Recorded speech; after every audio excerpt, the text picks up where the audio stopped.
Kami lanjutkan untuk mengajak Anda bersama-sama melihat sudut pandang berbeda-beda dari Dahlanis, dari orang yang pernah ada di PLN, dan juga yang pernah jadi mitra, rekan di Asosiasi Produsen Listrik Swasta, yang ternyata setelah Pak Dahlan jadi Dirut PLN merasa, kok malah nggak diperhatikan gitu.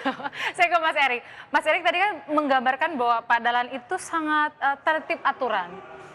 Hal kecilnya ada di kereta. Cuman kan, sekali lagi itu adalah keseharian. Bisa saja kemudian di hal yang lain, beliau bisa disengaja, bisa tidak disengaja menabrak. Nah, kita bicara di masalah proyek Gardu Induk PLN ini ya. Di sini memang Pak Dahlan siap masuk penjara, sangat siap. Dari awal ketika masalah ini mulai terkuak, Pak Dahlan itu sedang di Amerika. Sejak awal tahun beliau berada di Amerika, di sana dia mengajar, kemudian berdakwah dan juga belajar.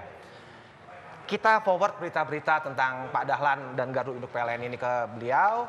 Jawaban beliau cuma, saya tidak tahu apa-apa masalah ini. Saya tidak tahu apa-apa. Terus kita bilang, ini bahaya loh, begini. Nggak apa-apa, saya masuk penjara siap. Tapi saya tidak tahu apa-apa masalah ini.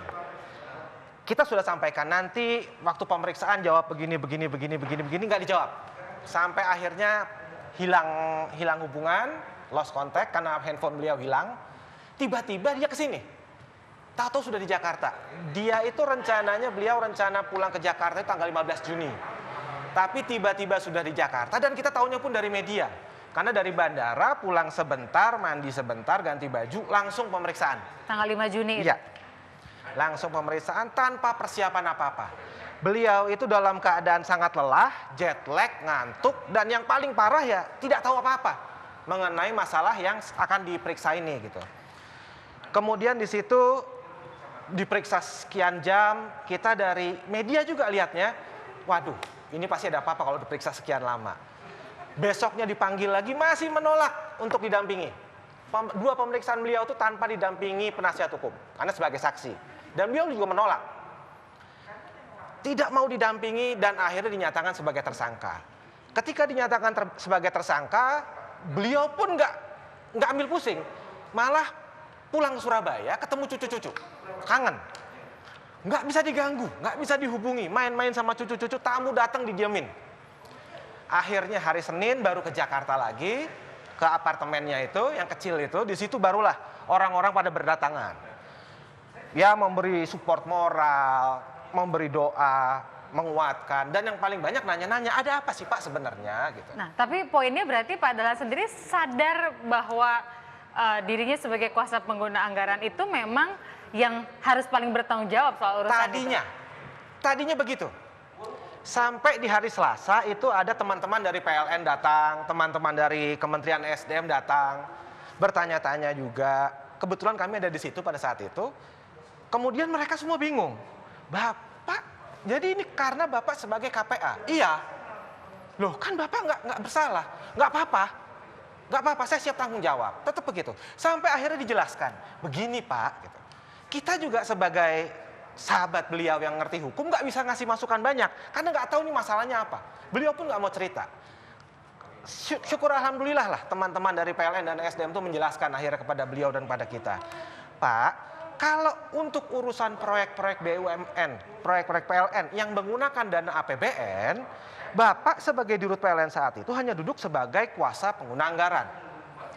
Dan karena pemilik anggarannya yang punya uangnya dan kuasa pengguna anggaran sama-sama ada di Jakarta, ini penanggung jawab proyek namanya PPK, pejabat pembuat komitmen, itu jarang lapor ke KPA ini. Oke, jadi poinnya sebetulnya yang harus bertanggung jawab siapa? Pak, saya juga nggak mau fitnah orang ya. Oke, saya pindah dulu ke Pak Fitra.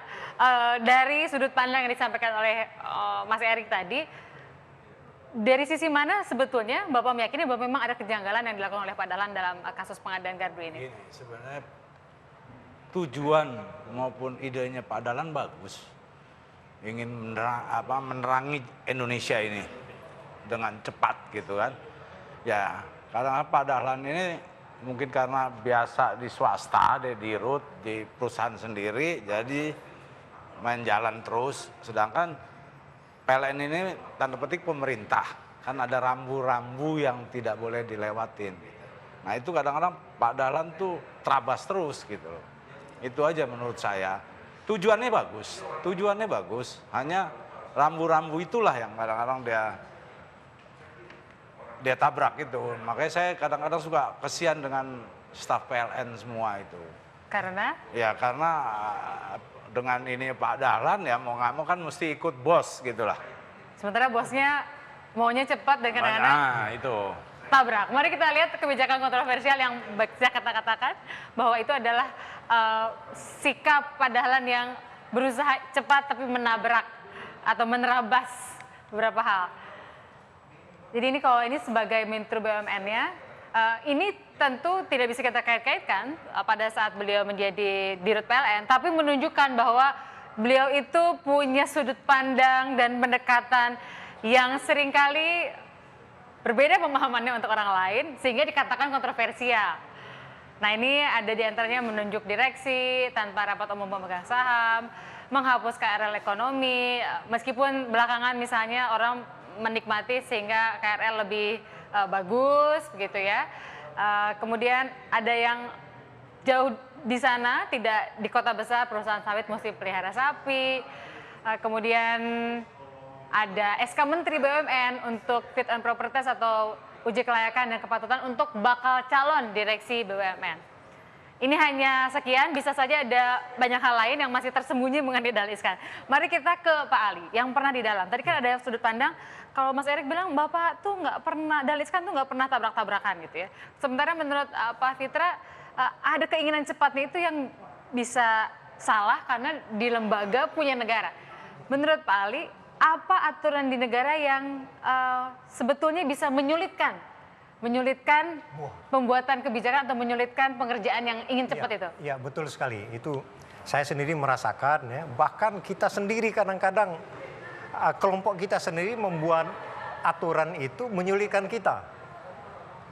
Di samping itu, selain itu juga aturan mengenai keuangan, mengenai anggaran itu betul-betul rumit. Memang rumit sekali.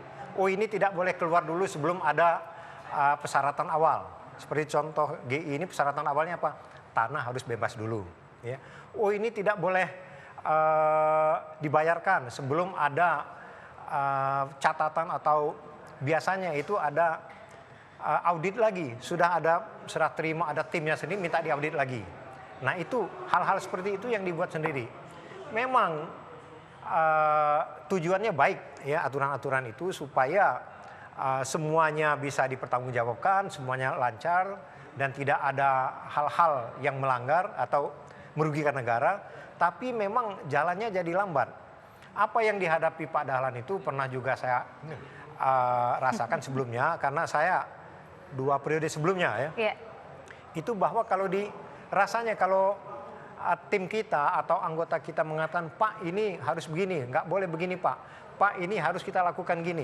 Lah jadi misalnya kita jalan tangga ya, tangga, step ke atas, tangga itu kan jelas ininya di atas. Iya, tujuannya di atas. Kita.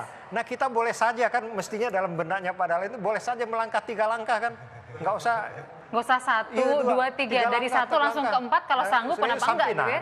Bisa, tapi aturan nggak bisa.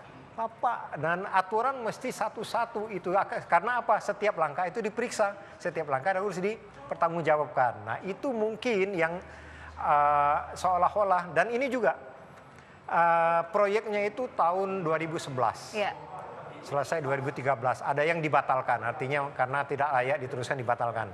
Artinya apa? Itu 4 tahun yang lalu kan? Kita lupa sebenarnya bahwa 4 tahun yang lalu itu apakah benar aturannya yang saya buat itu, yang saya jalankan itu, apakah langkah saya sudah benar, udah lupa semua memang. Apa yang dikatakan Pak Erik tadi memang lupa, nggak tahu karena lupa. Ini ngeri-ngeri sedap juga ya Pak ya. Maksudnya kalau jadi direksi BUMN itu kalau bisa setiap yang kita lakukan setiap hari itu dicatat, direkam. Jadi kalau rapat minimal pakai digital voice recorder gitu ya. Setiap rapat harus dibuat minutes-nya, harus buat catatan dan kita simpan sendiri satu-satu. Ini buktinya.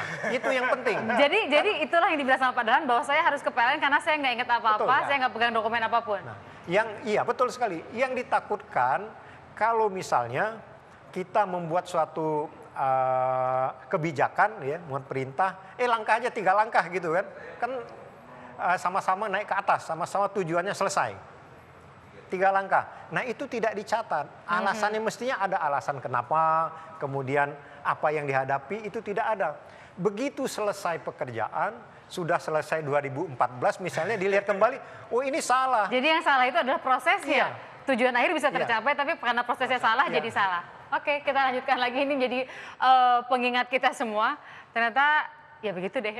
Pejabat itu bisa saja lupa atau pura-pura lupa. Dalam kasus Padalarang kita nggak tahu Padalarang itu pura-pura lupa prosesnya atau betulan lupa. Beneran lupa. Beneran lupa. Beneran lupa. Kata Karena Dahlan ya. sudah Saat lagi. berapa tahun yang lalu kan.